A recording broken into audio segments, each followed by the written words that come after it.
Kamusta mga boss? Welcome sa aking munting channel na kung saan may kantahan at kwentuhan pa, ang Kanta Kwento. France Rhythm ginulat nga ang mga sabik na fans sa kanilang bago nilang cover ngayong Nobyembre ng piyesa ng Guns N' Roses na November Rain.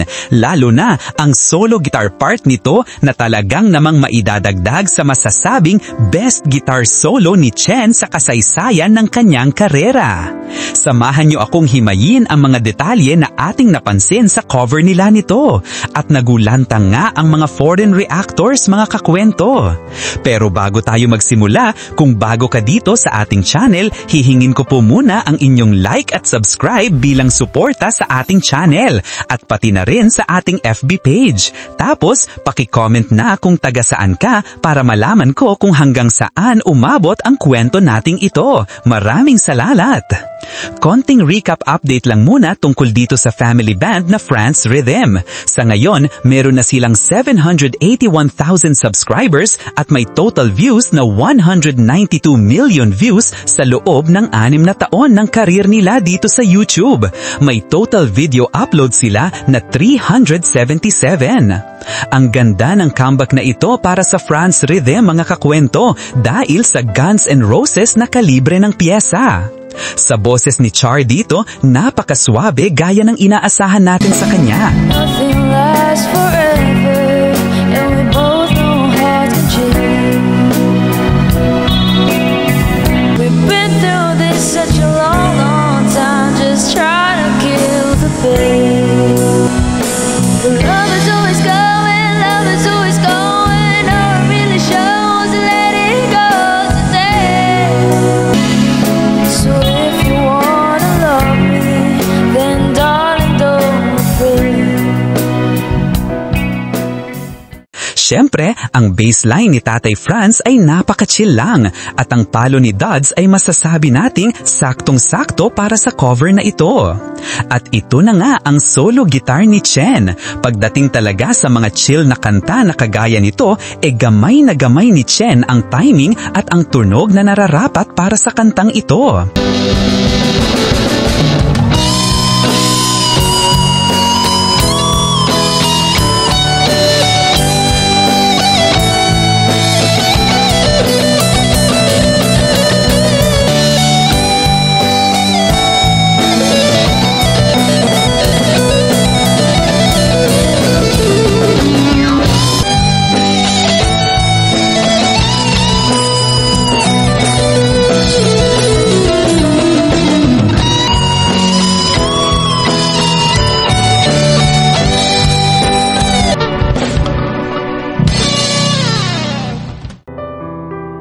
Agad nga nag-react dito ang mga foreign vlogger mula sa iba't ibang bansa at pakinggan natin ang mga nasabi nila para sa cover ng France Rhythm dito.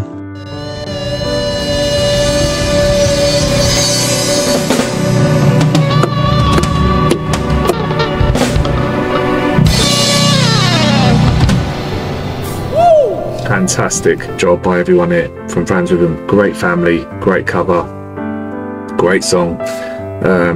Yeah, she nailed the solos brilliantly. Very tricky, and Shah done so well as well. The piano, singing, the great harmonies were done brilliant on the drums as well. Come on, it's a big song, like 8-9 minutes, whatever it is. So they done splendid. Great family. It's nice to see a new upload from them as well, so I haven't checked them out in about, I don't know, a couple of weeks, I think. Really, really good. Please go and check them out. Subscribe to them if you have not yet. Well done.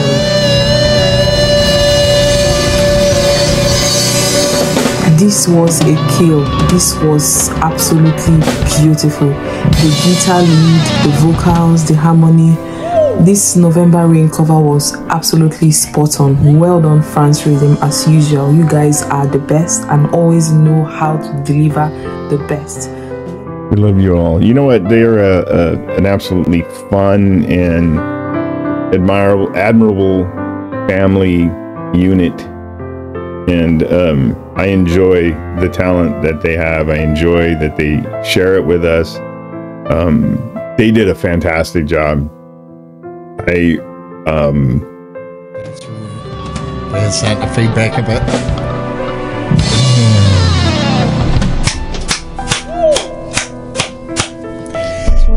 Good job, guys. Thumbs up, all right. That was really good. Really enjoyed that. What a wonderful performance. The voices, the harmonies were just spot on. Drumming really filled out, was set nice in the mix. His bass playing, Dad's bass playing is always spot on. The guitar sound is just perfect. It's just, that's how Slash does play. I've never learnt this. I'd like to learn it actually. Dahil nga sa cover nilang ito, nabuhay ang libu-libong tagahanga ng France Rhythm na parang sinasabi nga ng France Rhythm dito, eto kami na may bagong daladalang tugtugan na maaari pa ring makahanay sa mga bagong meta ngayon. Sana nga ay magkaroon sila ng mga tour para naman ang mga fans nila sa iba't ibang lugar dito sa Pinas ay mapakinggan sila ng live. Kayo ba, ano ang reaksyon nyo sa November Rain cover ng France Rhythm? Gusto kong malaman ang mga reaksyon nyo dito. Pwede bang mag-usap tayo sa comment section? Binabasa kong lahat yan at pinupusuan. At muli, kung bago ka dito sa ating channel, hihingin ko po muna ang inyong like at subscribe bilang suporta sa ating channel at pati na rin sa ating FB page. Tapos, paki-comment na kung taga saan ka para malaman ko kung hanggang saan umabot ang kwento nating ito. Maraming salamat! At sana mga kakwento ay mag-join kayo sa ating membership. Ito'y 25 pesos lamang upang ma-access nyo ang ating mga special emoji para sa comment section at mga early access sa ating mga content at marami pang iba. Salamat na agad mga kakwento. Salamat sa pagsama sa akin hanggang dito sa dulo ng ating kwento. Muli, ito ang Kanta Kwento na nagsasabing, mabuhay ang talentong Pilipino.